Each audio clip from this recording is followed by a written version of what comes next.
आज भाषो द्विघात समीकरण चैप्टर नंबर 4.3 का क्वेश्चन नंबर 6 का हम लोग अध्ययन करेंगे। इसमें क्वेश्चन दिया हुआ है कि एक आयताकार खेत का विकार उसकी छोटी भुजा से 60 मीटर अधिक लंबा है, यदि बड़ी भुजा छोटी भुजा से 30 मीटर अधिक हो तो खेत की भुजाएं ज्ञात कीजिए। यानी खेत किस प्रकार का है? आयताकार। आयताकार। तो देखो, जब खेत आयताकार है तो आयत उसे कहते हैं जिसकी आमने सामने की भुजाएं समान हो और प्रत्येक कोण 90 डिग्री का, प्रत्येक कोण उसे आयत माना जाता है। ठीक है, अगर ये x मीटर का होगा तो यह भुजा भी कितना का होगा? x मीटर का ही होगा। अगर ये y मीटर का हो गया तो यह भुजा कितना का होगा? y मीटर का ही होगा। ठीक है, और इसमें दो विकर्ण होंगे, एक विकर्ण AC होगा और एक विकर्ण BD होगा। दो विकर्ण होंगे। तो जो यह खेत है वह आयताकार इसी आकृति की है। ठीक है,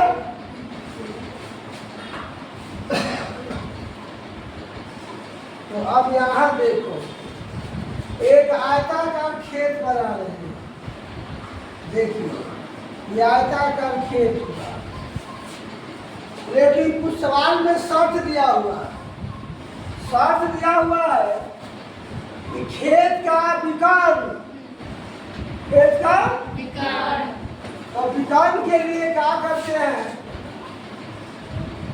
कि बी से डी को मिला देते हैं। देखा, एक विकर्ण, या ए से सी को भी मिला देंगे तो एक विकर्ण प्राप्त होगा।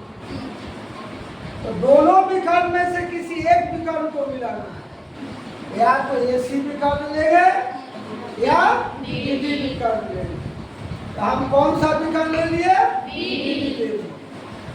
यह आयताकार खेत है, इसलिए यह कोण कितना का शो करेगा? 90 डिग्री का शो करेगा।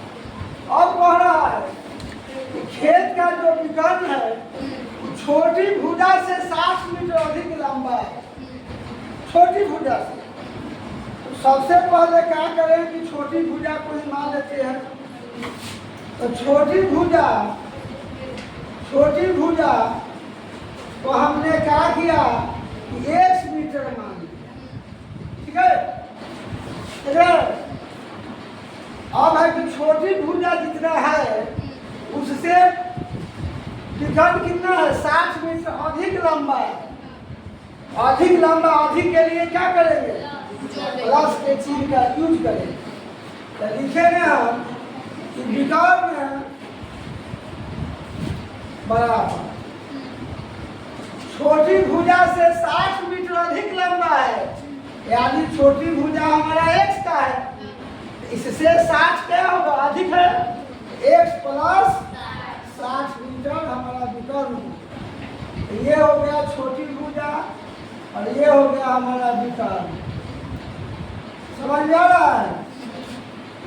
अब कहता है कि बड़ी भुजा छोटी भुजा से 30 मीटर अधिक है।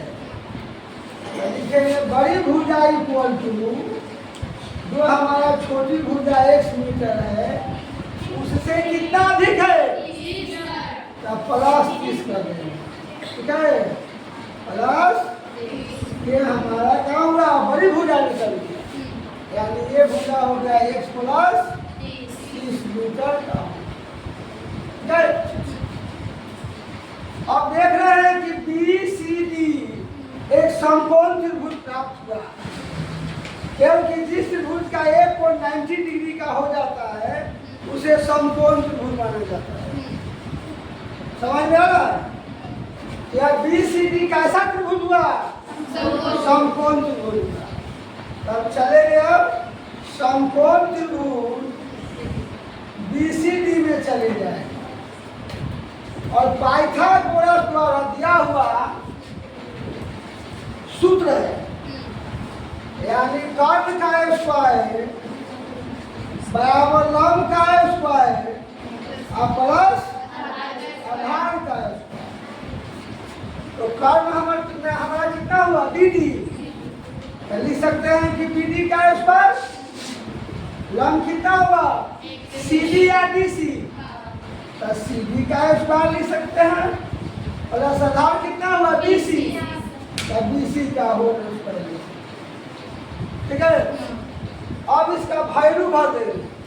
तो BD का वैल्यू दिया हुआ है x प्लस 7 का होल स्क्वायर, CD दिया हुआ है x मीटर x का स्क्वायर, और BC दिया हुआ है x प्लस 30 का होल। कोई दिक्कत है बच्चा? नहीं। क्या दिक्कत होगा तो पूछना। अब क्या करेंगे हम, इसके आगे और थोड़ा लिखते चलेंगे।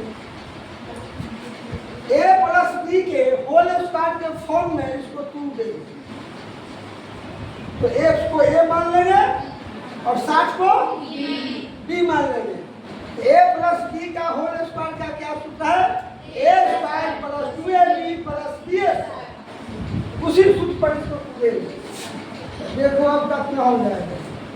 a स्क्वायर तो x स्क्वायर हो जाएगा प्लस 2ab, a की जगह x और b की जगह 7 प्लस b का स्क्वायर तो 7 का होल बराबर x स्क्वायर प्लस, फिर इसको क्या करेंगे a प्लस b के होल स्क्वायर में 2 लेंगे, ये हो जाएगा a स्क्वायर x का whole square plus 2ab, a की जगह x और b की जगह 30 प्लस b का स्क्वायर 25 का।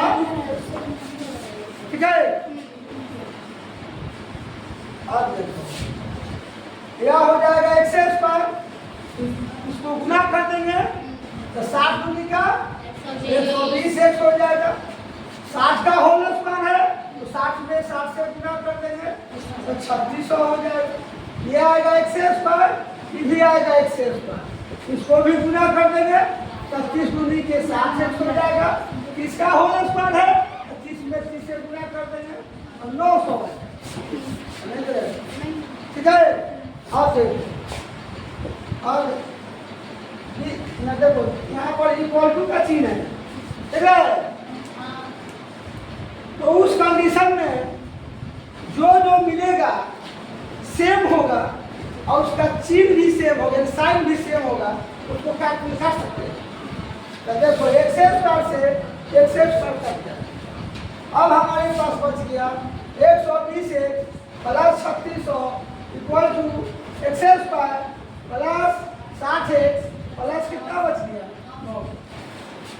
ठीक है, अब देखो अब इसका क्या करेंगे, द्विघात समीकरण का व्यापक फॉर्म में लाएंगे, उसके बाद उसका सॉल्यूशन होगा। इसके लिए x square plus 60x plus 900 को पहले ले लेंगे और इस साइन का जो अंश है उस सब को उधर कर देंगे। इस सब का साइन क्या होगा, चेंज हो जाएगा। जो प्लस में है वो माइनस में हो जाएगा, जो प्लस में है माइनस में हो जाएगा, इक्वल टू 0।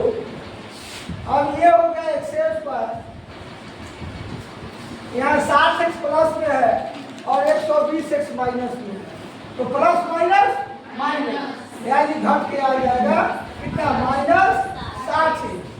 यहाँ 900 प्लस में है और 3600 माइनस में है, तो प्लस माइनस माइनस यानी घट के आ जाएगा -2700 इक्वल टू कितना हो गया 0।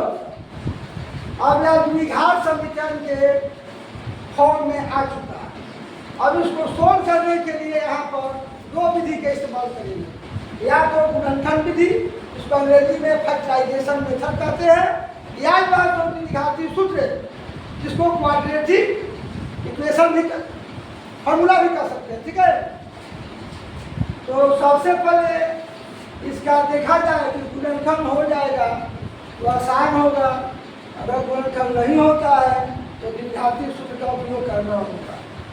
तो सबसे पहले फर्स्ट और लास्ट का गुना करो, कितना आएगा 2700 ठीक है। और आगे माइनस का चिन्ह है और पीछे भी माइनस का चिन्ह है। उस कंडीशन में बीच का पद घटा कर लाना होगा। तो कौन ऐसे दो अंक है कि घटा देने पर हो जाएगा 7 और गुना करने पर हो जाएगा 2700 बताओ कौन अंक है। तो वैसा अंक, हाँ देखो वो बच्ची बता रही है कितना है 90x और 30x। 90x में से 30x घट जाएगा तो कितना आ जाएगा 60x और 90x में 30x से गुना कर देने तो कितना आ जाएगा 27x। तो इसका गुणनखंड ही कर देते हैं। तो देखो x² माइनस 90x और प्लस 30x, ठीक है। और माइनस कितना हो जाएगा 2700 इक्वल टू 0। अब क्या करेंगे कि दोनों पदों में से x कॉमन निकाल देंगे।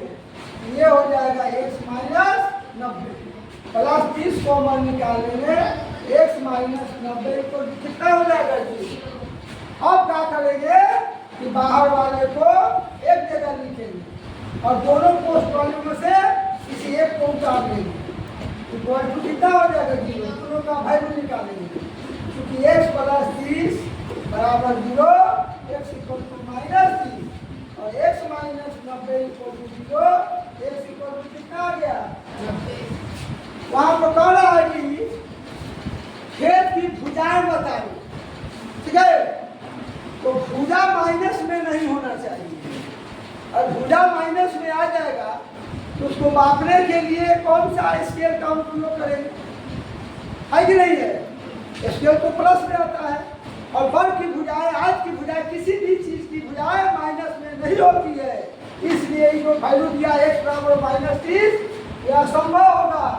लिख देंगे जो क्या है असंभव है, असंभव है। तो हमारी छोटी भुजा कितना माना गया है x मीटर।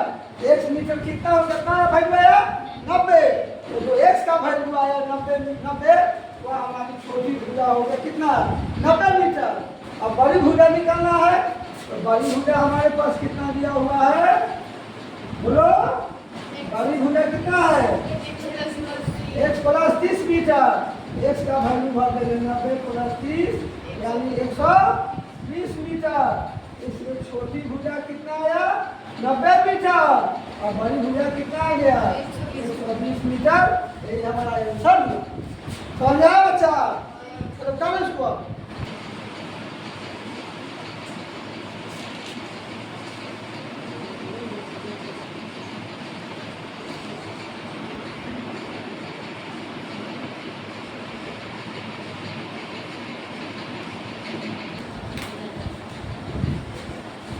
अब क्वेश्चन नंबर 7 समझो। इसमें दिया हुआ है कि दो संख्याओं के वर्गों का अंतर 180 है। संख्या कितना है 2 और दोनों का वर्गों का अंतर वर्ग क के और तब अंतर दिखाकर कितना दिया हुआ है 180, ठीक है। अब सबसे पहले क्या करते हैं उसी में दिया हुआ कि संख्या एक छोटी है एक बड़ी है, एक छोटी है एक बड़ी है। अच्छा तो दो को संख्या मानना। देखो बच्चा अब इसको इस क्वेश्चन का जो है तो हल अगले वीडियो में दिया जा रहा है, उसी में समझिएगा।